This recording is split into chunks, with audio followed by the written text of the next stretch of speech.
What up, fam? Welcome back to Entrepreneur Hour Podcast and Entrepreneur Hour TV. All right, I've been talking a lot about equipment lately and actually did a video on my YouTube channel specifically about that. And I made reference to this lad that's joining me today. Actually is the person that helped me figure out what the heck I needed to be legit, be professional, have an awesome sounding product, and also in terms of how the visuals look too, right? Because that's an aspect that we were using webcams and Brios and stuff like that. So there's just so many options. So if you've been wondering about all those things and wondering what kind of investment you need to make, that's what we're going to talk about here today with Mr. Javier Mercedes. How are you, buddy? How is it going? It's going swell. Dude, it's nice to pod swap because I was on your show. I suppose that was not a year ago, but it's close. COVID. It was probably 9 months or so ago. End of last summer, maybe. It maybe has been a year. Amazing episode. I always reference your episode to all of my entrepreneur content creator friends as a means to, hey, if you want to make profitable things and have an impact in the world, check out this episode. Awesome. You and your wife's. I appreciate the love, man. That's amazing. Cool, dude. Well, it was time to reciprocate. You were great. Like I mentioned, you were a great deal of help to us in figuring out, okay, this is what we have, this is what we're operating with, and this is what we need, right? And so that was kind of the department that we were in, and you helped us kind of navigate that. So before we get into that, though, I do want to give people, because you have a pretty lengthy background in terms of what you've done that establishes some tremendous credibility for the work. Like big brands like CBS, ESPN, I'm looking here, ABC, and Fox. Just to name a few. Yeah. No big deal, right? So what do you do? Who are you? And kind of give us a high level view of 30-second elevator pitch on who you are. Yeah, I was going to say, every single time I'm on one of these, I always try and shorten this as much as possible. So I want to provide as much value as possible, as opposed to, hey, this is me.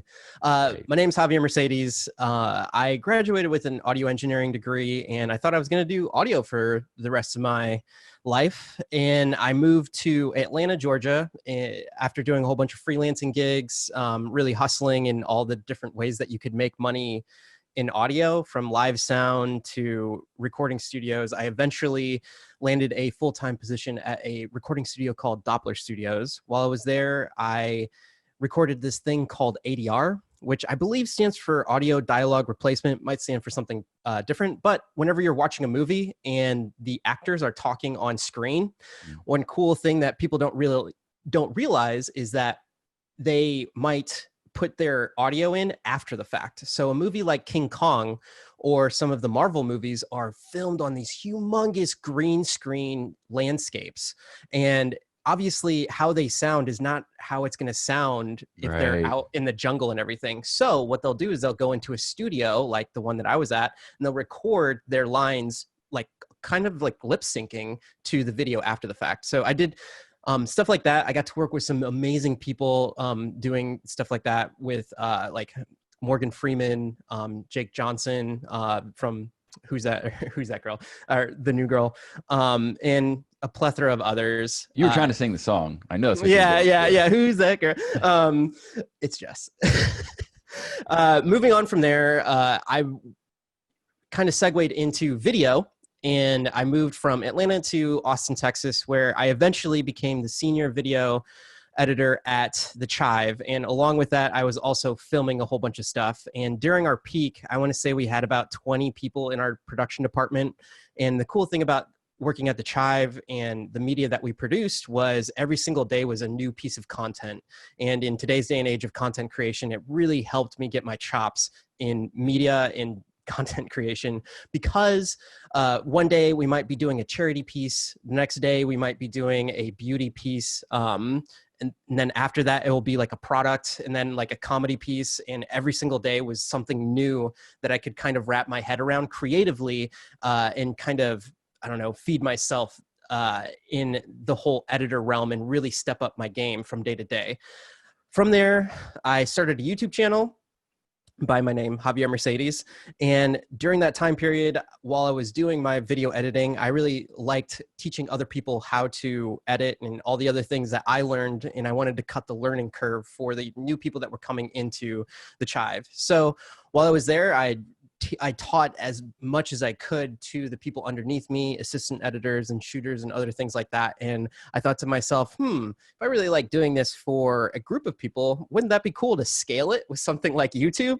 So I started my YouTube channel, and at this point I do video tech tutorials, gear reviews, basically anything that can help you up your audio and video production of your content.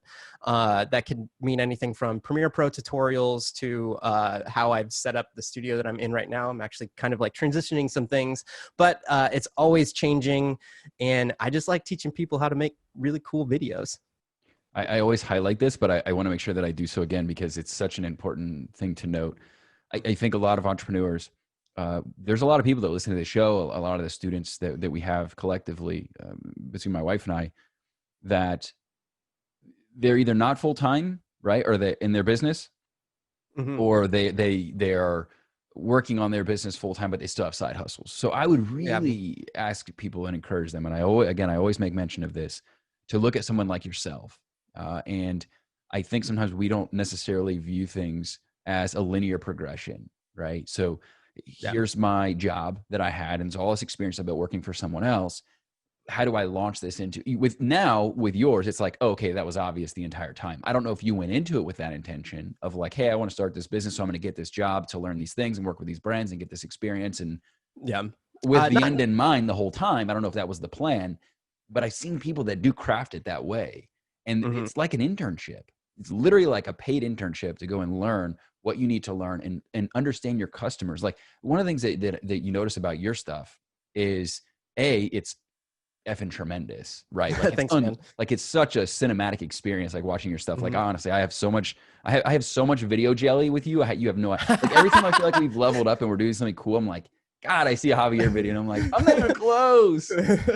So that really helps you a lot. But I just don't think that people have bought into that, of this, like, hey, this is, and maybe it's part of our generation, right? Being millennials, we just expect delayed gratification is not in our vocabulary, right? Like, I don't think we've in many ways it pushes the envelope, but in some ways it really hurts us too, right? And so I think back in the day, you understood that things were a progression, and it took patience and persistence and tenacity, and maybe doing some things that you really didn't want to do.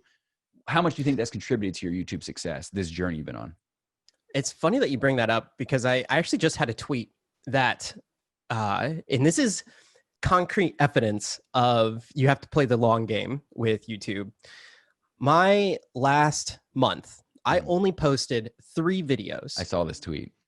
Yeah, I only posted 3 videos, and 2 of the videos did all right for my channel. Actually, like, one of them did like really good, and then the other 2 did average. They definitely didn't like break any records or anything. One of them got shared out by Adobe Premiere in like Twitter and Facebook, which really helped with the views. But the other 2 are average for my channel.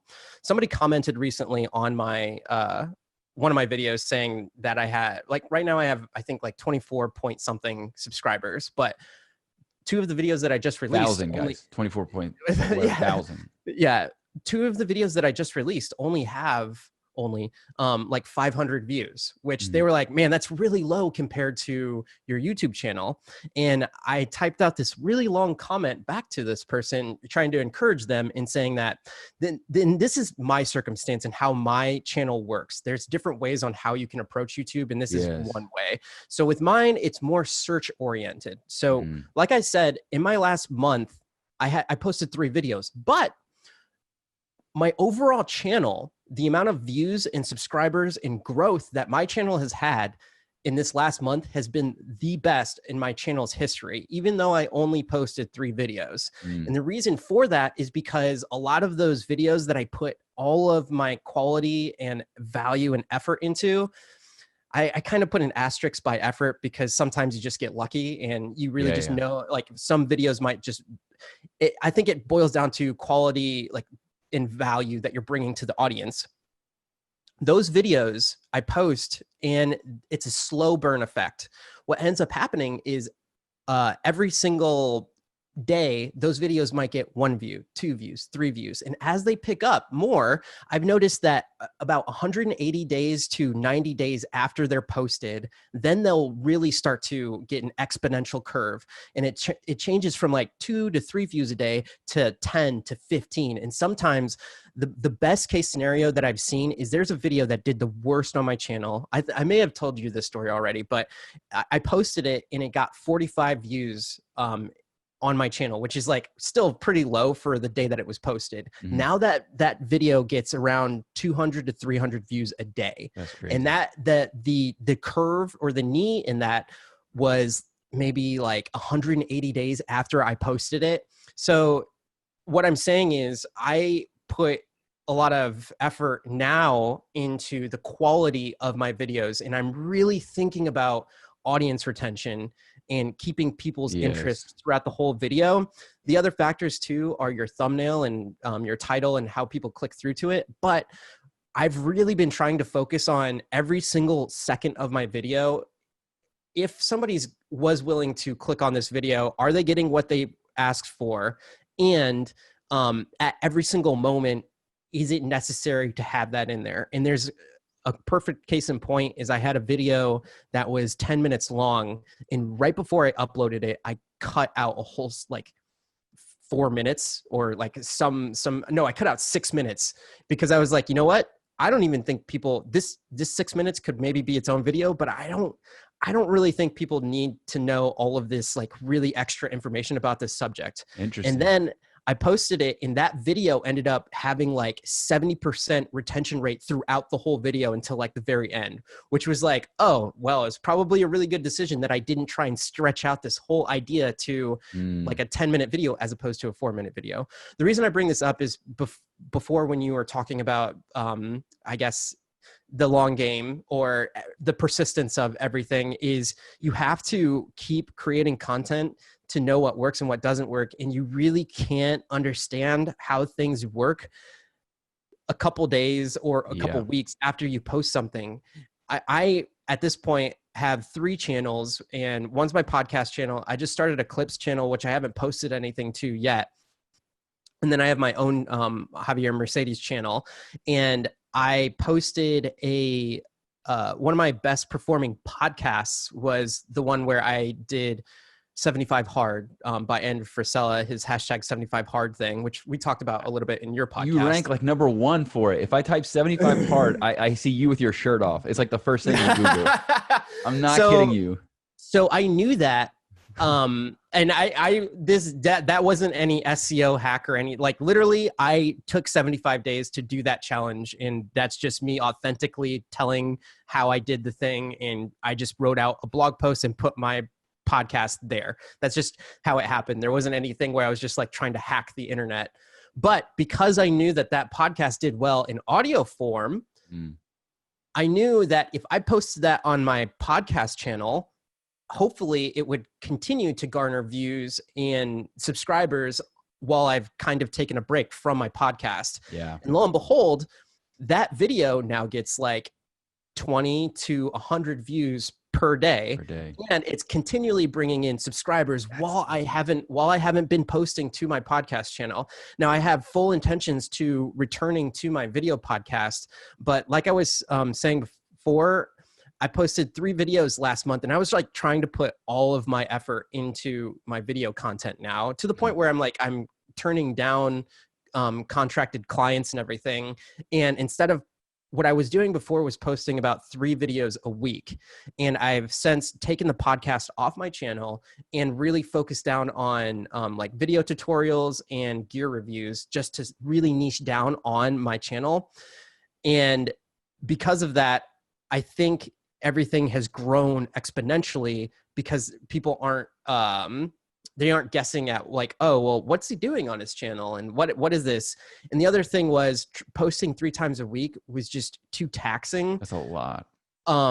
Well, yes and no, because one of the posts was the podcast. If it wasn't the podcast, then it was like, it was a podcast highlight clip.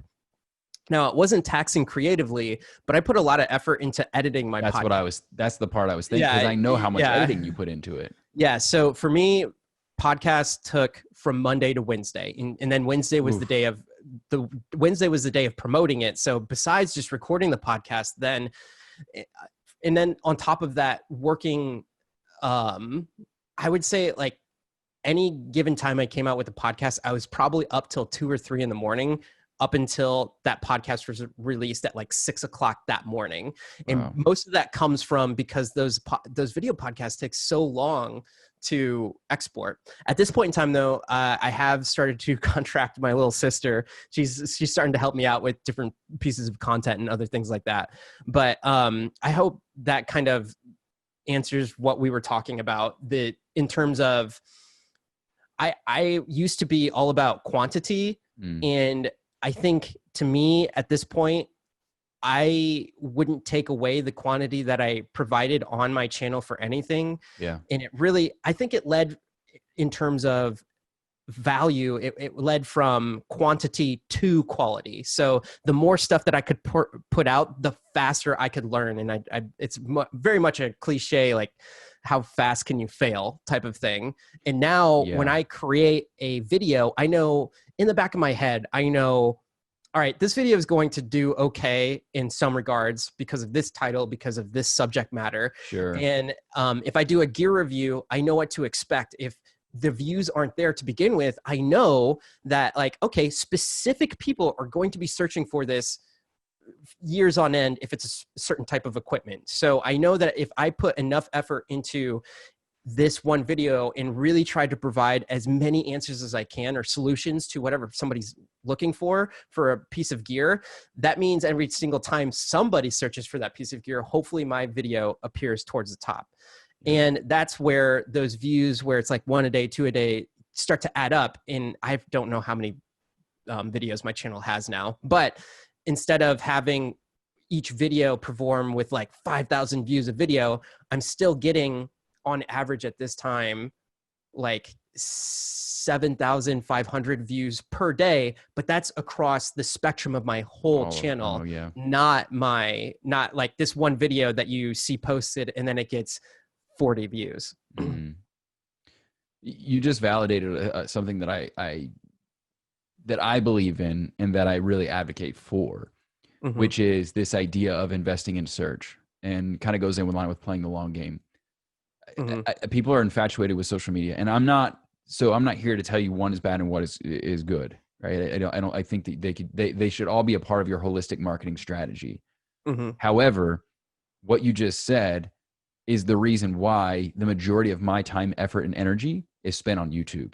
Because here's the deal.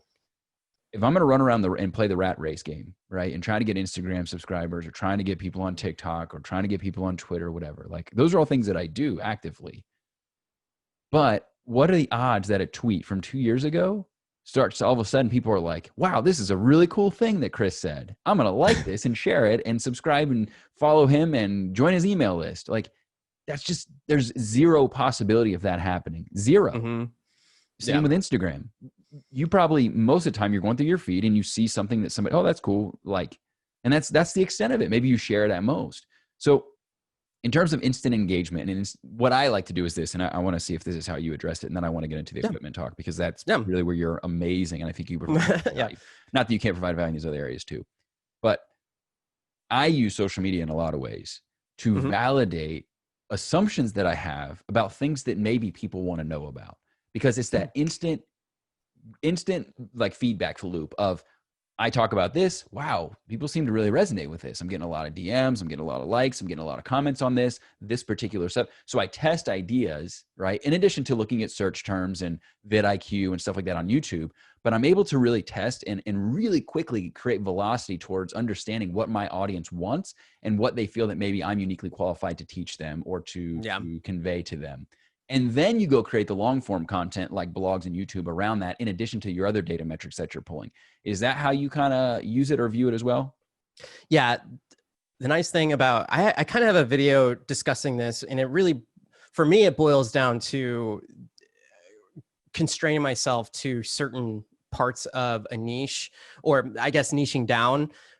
And it's the question of creativity, because I feel like somebody like you is so much more business oriented and has the business acumen. Whereas me, I feel like I came from a creative background in like playing an instrument and all these things. So when I think of things like this, it's the idea of creativity and getting, well, you know this all too well, burning out. Sure. The idea of creativity and creating something that's both fulfilling for me and my audience. And if there's a Venn diagram of where that is, you just trying to find the middle of that Venn diagram. Yep. And what ends up happening is when you do select a subject matter for your channel, it makes things so much easier. It's much like Mark Zuckerberg in his black shirt. He just puts it on in the morning and then he just goes about doing his thing. When it comes to YouTube content on my channel, it's like if I wake up, all right, well, at this point, I have a list of things that I want to do, and it's kind of gauged by how quickly can I create that content in a valuable way that has the type of quality that I'm looking for, or there's much more longer form YouTube videos that I just like. I'm trying to create these videos and keep them under like 10 minutes because I know from my analytics, the audience retention on similar subjects of that piece or of that subject matter won't do as well because people don't stick around for that whole video, but I know the information is valuable throughout that. So what ends up happening is I look at those ideas of what's worked and then a new angle at which I need to teach something, or maybe there's a new effect or whatever it is. Sometimes, especially with video editing tutorials, it can get so mundane and it becomes a thing for me. Like, how can I creatively flex my muscle to teach whatever this thing is? Like creating a whole video around the concept of why you shouldn't use the razor tool in Premiere Pro. How do you, and that ended up being a 7-minute video when in all honesty, I can tell you right now that if you hit C on the keyboard, that brings up the razor tool, you can chop up a clip, or you can hit Command K and that will chop up a clip. I just told you everything that you need to know in like less than 10 seconds. But there's that whole edutainment aspect of it where how do you teach it in a way that actually people retain the information and want to stick around?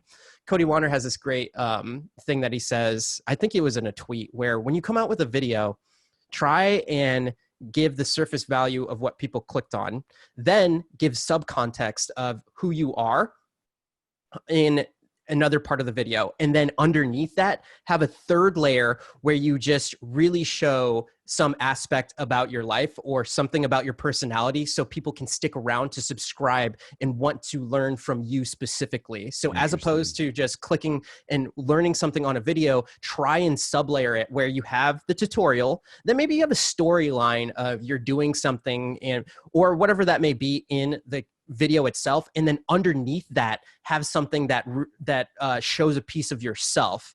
I think a great YouTuber that does stuff like this was Lizzie Pierce. If you watch her videos, she's somebody that really stands by what she says, much like yourself, stands by what she says and what she does. But at the same time, she'll showcase her personality throughout the video and still effectively give you the information. So I think that's something subconsciously when you're watching videos that you really like and you're learning something that they all have. That's the hard. So what you just said is, I completely agree. I think that's a great way to look at it.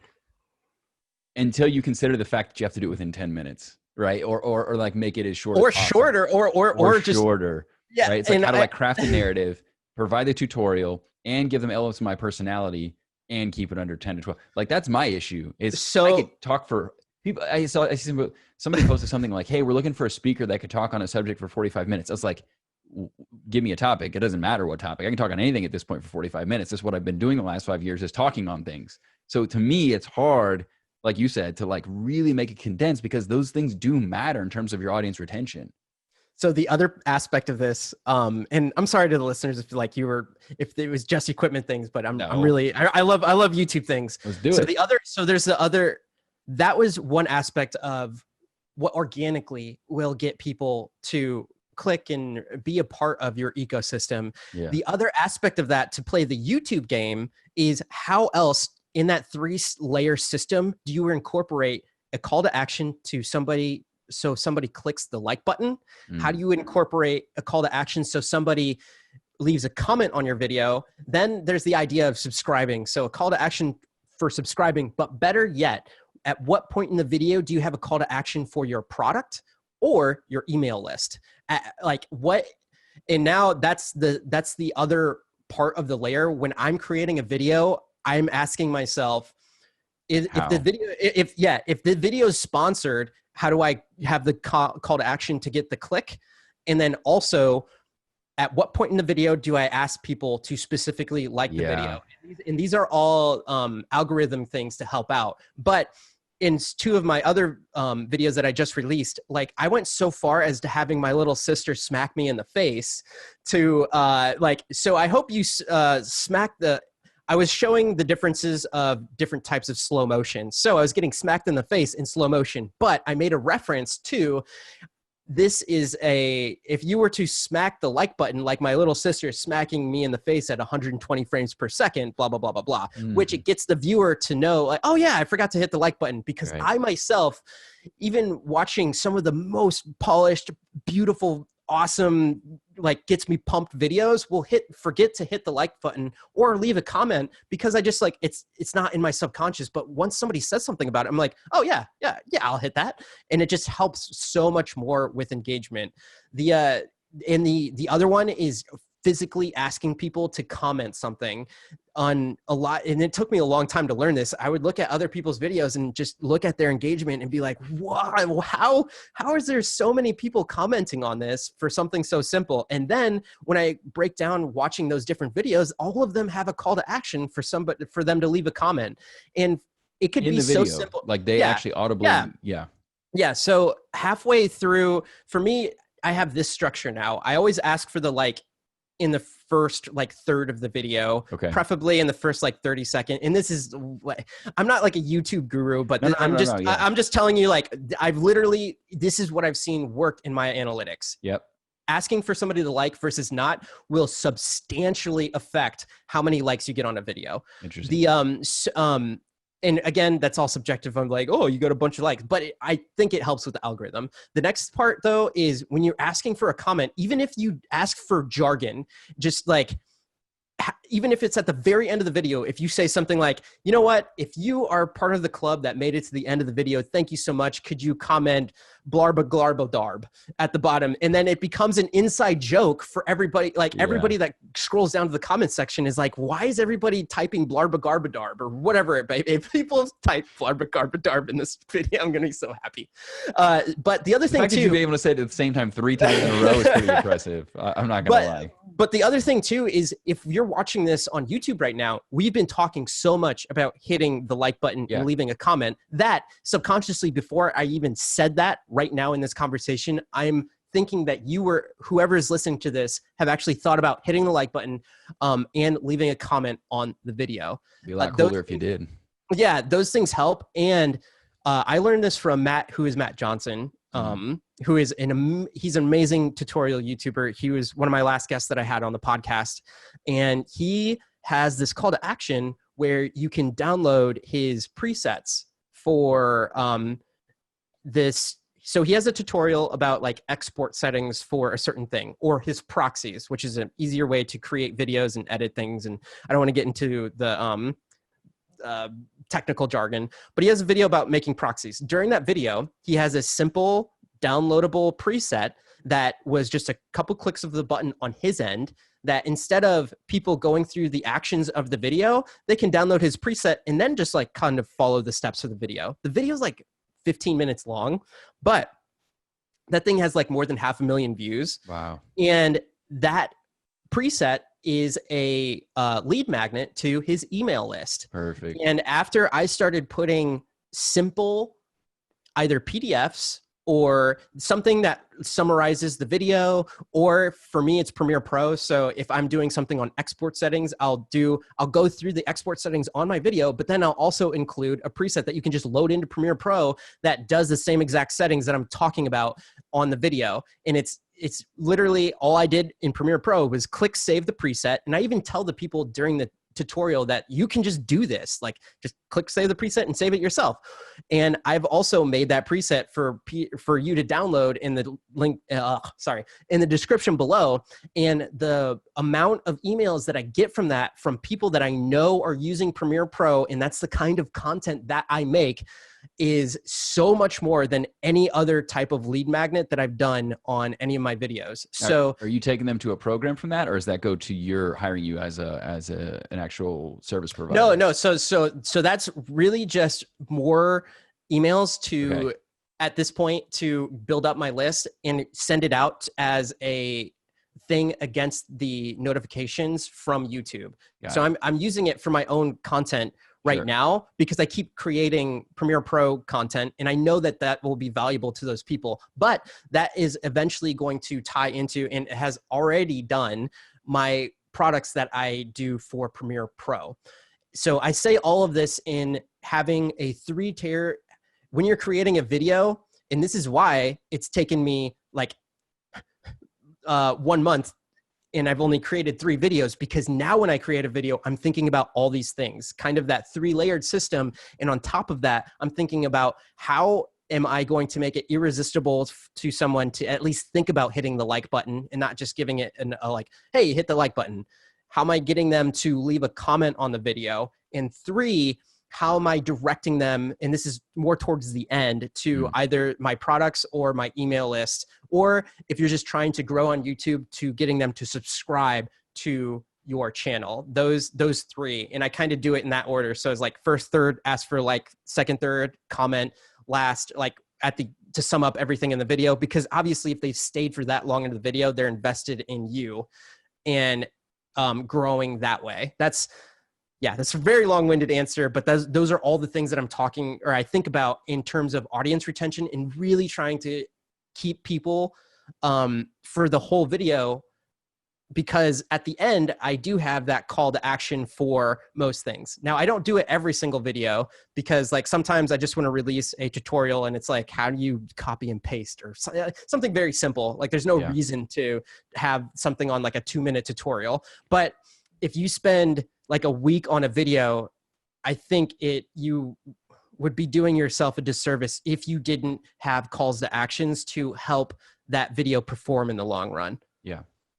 I think too, you're kind of proving your own point previously of, this is a journey that unravels, right, over time. And I think a lot of people, they give up too early on YouTube. They put out, and I see this with podcasting too. I'm more inclined to be sophisticated with podcasting than with YouTube, because I'm still relatively new to YouTube. It's only been like a year and a couple of months. So I'm still doing all the things you're talking about, like actually putting together a strategy, looking at the analytics.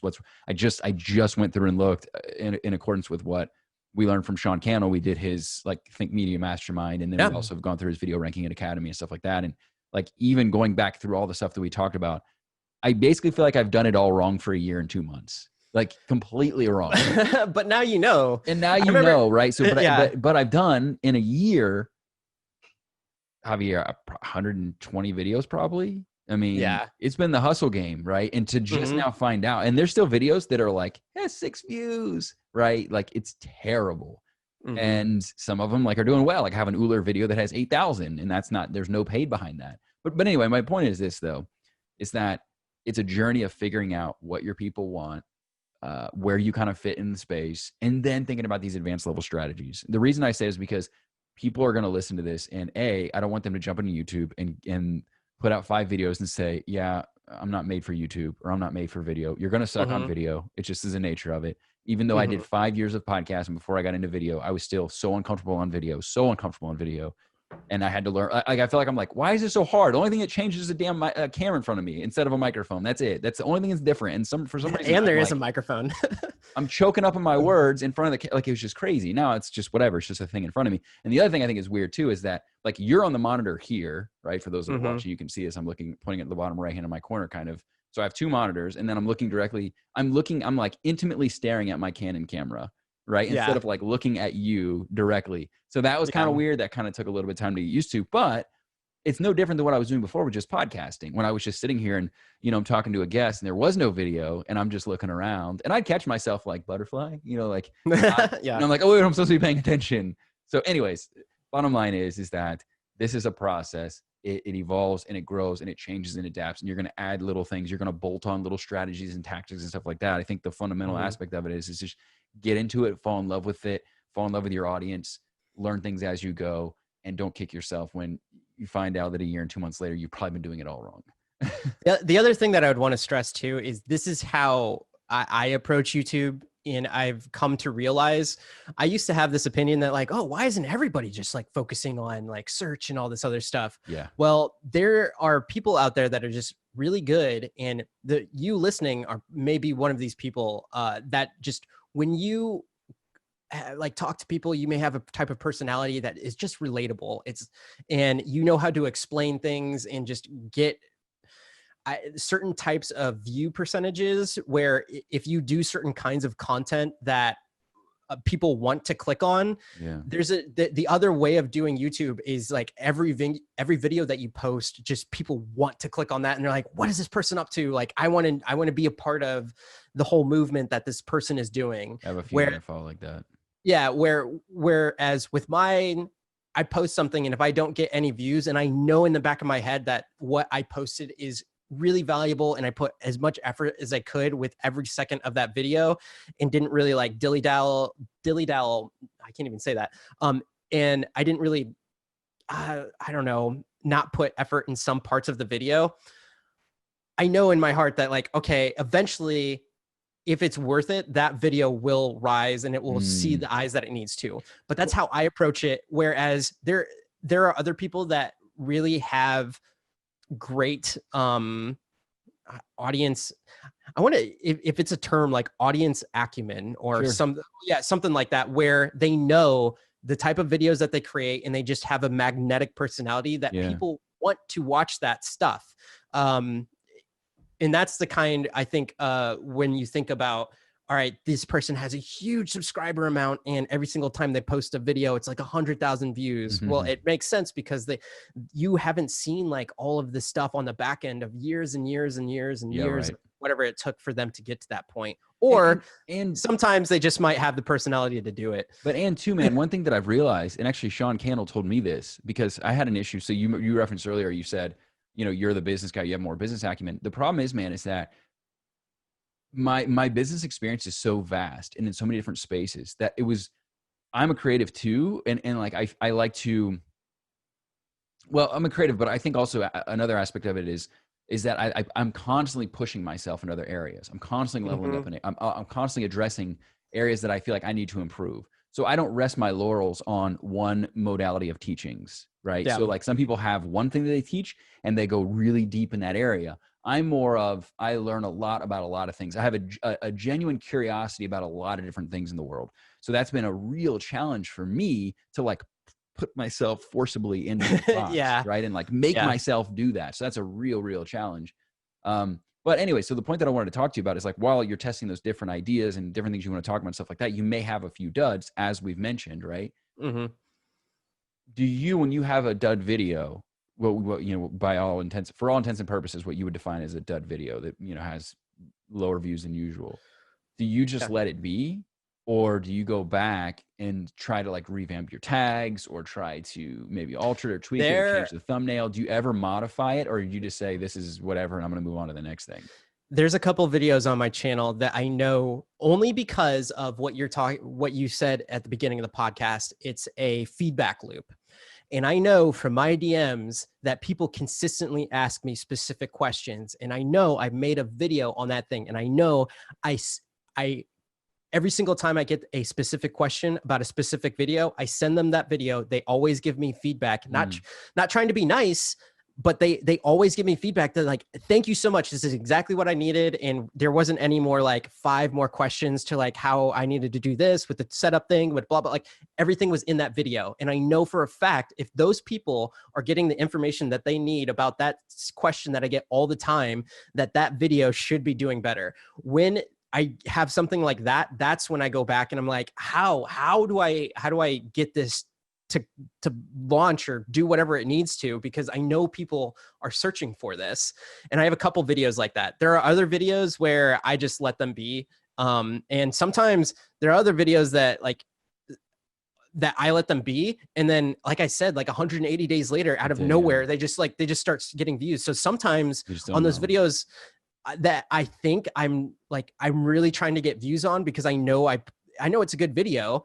Sometimes I'm thinking I might be hurting myself by changing the tags and the thumbnail and all this other stuff, because if I left it, what would have happened then? I'm not sure. But I kind of look at, with those ones, audience retention. If I know that if I see that the audience retention stays throughout the whole video, in my mind, I'm like, okay, like this has really, really good audience retention. So obviously everybody that did click and watch this video really likes it. So what is the other problem? If it doesn't have good audience retention, then I'm like, okay, I might be objectively thinking that, or subjectively thinking that this is like the best video, but really it could be just like, that's not what people want. Okay. Yeah. The other thing that I was going to say too, is that I think is a great quality trait of having the business sense when it comes to creating YouTube content, is not getting caught up in the creativity details of content, and actually the long game in posting and sticking to posting, as opposed to that putting in like 80% more effort to get like 2% more of quality on that thing, that's where I think it is sometimes a hurdle for creatives when you come to creating a piece. Like today, I spent so much time on an intro graphic, but really if I spent all of that time on the rest of the video, how much better would the rest of the video could have been? Yeah. Well, that actually leads to part of what I want to talk to you about today, and promise that we would talk about today. Are watching. Are you good on time, by the way? It's all we're good. It's all really, really valuable stuff. I know people that are here to do all this other stuff too. So I'm glad we got into that, but I definitely want to deliver on what we promised. Yeah, sure. So a lot of people, they are overwhelmed, right? They're going to watch, they're going to go from here and they're going to go subscribe to your channel and watch your videos, right? And they're going to be like, OMG, right? I just did my review on the Shure SM7B versus the Rode NT. And one of the things that I didn't understand until after, talking to you about it, was most of the microphones that I have, or I've used in the past, I buy it, it shows up, I plug it in, I record. And that's not like, I didn't even realize that this didn't come with the XLR cables, this microphone. Yeah.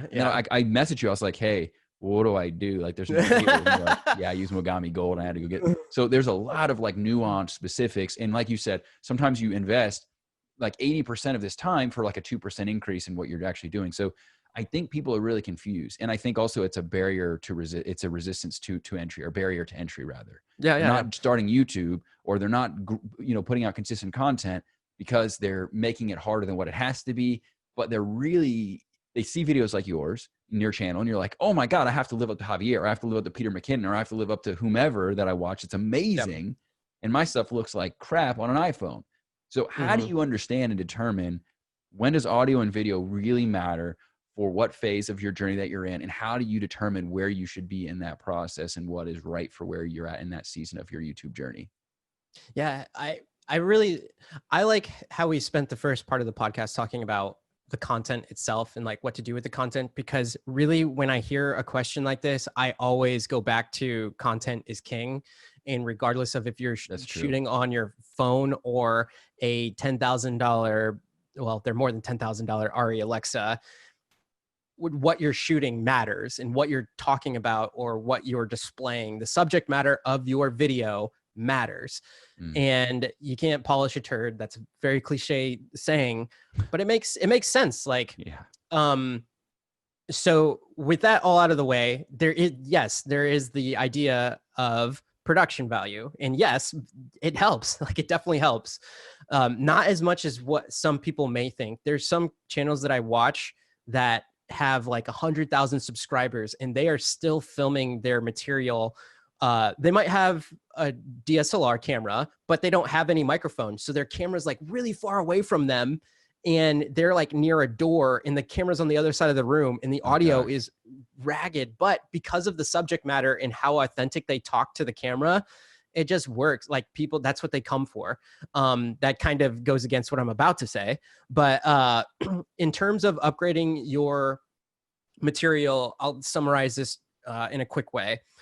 If you're just starting out, just use your cell phone, and the next step up from that is getting something like a lav mic that can connect directly into your cell phone. Okay. I always think of it in terms of upgrading your sound, then your camera. I agree. Then your sound, your lights, and then your camera. I agree. So the reason I say that is I'm under the assumption that you listening have a cell phone that has decent quality video. Yeah. I'm maybe you don't, but I'm pretty sure most people these days have a cell phone if they're looking to get into the content creation space. Start with your cell phone and you'd be amazed at what a good light will do. Mm-hmm. The money that you can spend on a light is going to go so much further in less depreciation than a camera. To put that into context, I spent like $700 on my aperture light that's kind of lighting me right now. And that thing could last me for like 25 years because the concept of light, it's light. Like you don't really change how things are lit other than like buying lights. Whereas cameras and the technology that goes into cameras changes year to year. I mean, just this year alone, we went from having cameras that do HD to cameras that do 12K in the consumer purchasing bracket. It's wild. Like who needs that? Yeah. So unless there's a paradigm shift in how light is produced, lighting is so much better to invest in first than your camera. And then before lighting even is sound. I would say I totally agree. Sound is way more important because even if your visual doesn't look very good, people really get turned off by the sound. Now, there are the outliers that I mentioned, which is kind of like deterring me away from my argument right now, where people can get by with just their subject matter. But that's why I brought that up. It's just because what you're talking about is like maybe only unique to you. Like say you had a life altering, if there's a guy that is an amputee and he's like a war veteran and he tells his story, you can't tell me that people aren't going to listen to it because like he did it on his cell phone or whatever. Like that's the kind of concept that I'm talking about.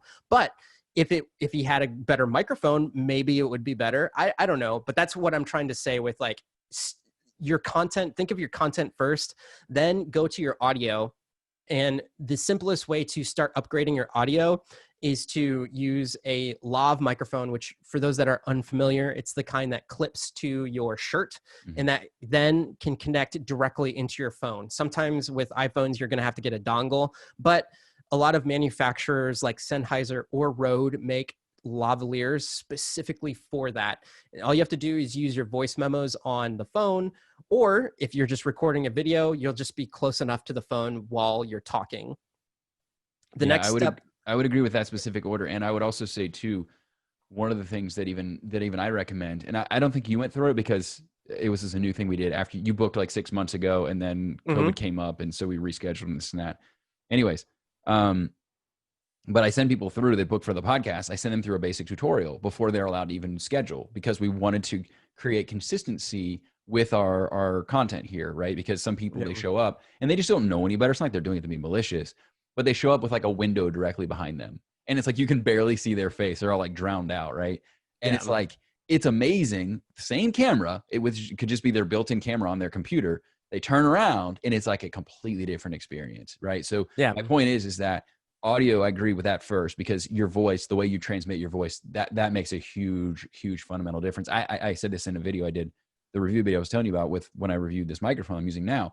When I started using this, people were like, you have a voice for radio. I was like, well, maybe, but I really think it has to do with the microphone. Like it's just because you don't know what you're hearing. You just know it sounds good. Right. And so it's like, you stay because you're like, man, this sounds professional. And it just has like this, it's not like nails on a chalkboard. Like if you listen to bad audio, it's like nails on a chalkboard. You can look through like pixelated stuff and this and that. And it's like, okay, like I'm watching this, but at least I can hear it okay. But man, even just turning around or putting a lamp in front of you, it really makes a big significant difference. And then with whatever device you're using. So I would absolutely agree with that line of thinking. And most of us already have a phone. So there's no point to go out. Like, I think we dismiss how good these cameras actually are on our phones. Like 20 years ago, this would be like, wow, this is a great camera. You know what I mean? Like they're maybe not even, would you say earlier than that? Like as recently as 10 years ago, would you say these are good cameras on these phones? Not 10 years ago, but yeah. I mean, maybe I would have to look at the footage. I want to clear it up here just so we could wrap up. After that, there's the ATR. Audio Technica makes great microphones that act as USB interfaces, where typical microphones nowadays don't connect directly into your computer. That's something that a lot of people getting into the space don't realize, that tough. You need a device to change your electrical current coming from a microphone, which is how sound has worked and captured for decades now.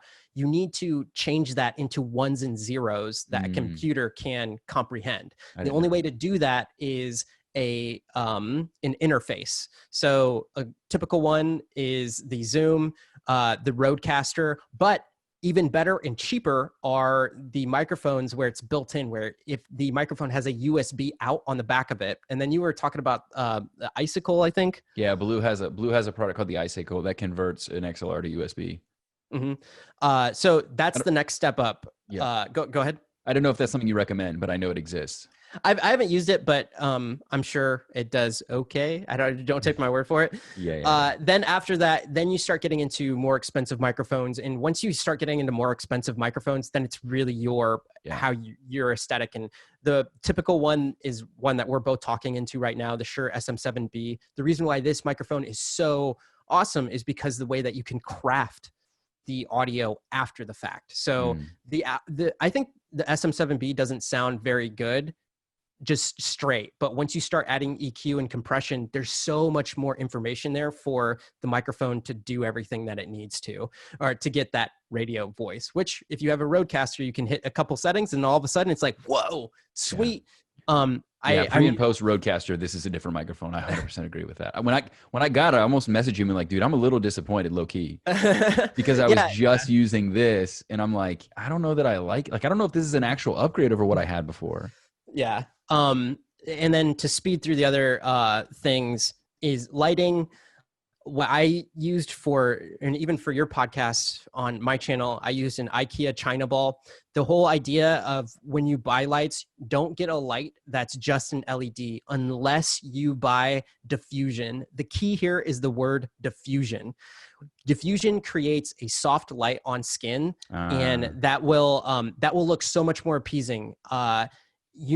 If you look up anything on YouTube, look up like LED versus diffusion or whatever. Yeah. Whatever it is, make sure that you have diffusion with your LED. And after that, then start looking for camera and then lenses. And once it comes to camera, it's really, I'll give a couple recommendations here. There's the Canon M50, which is perfect for. We've had that one. That's a great one. Yeah, for YouTube. The only problem is that has a 30-minute time limit.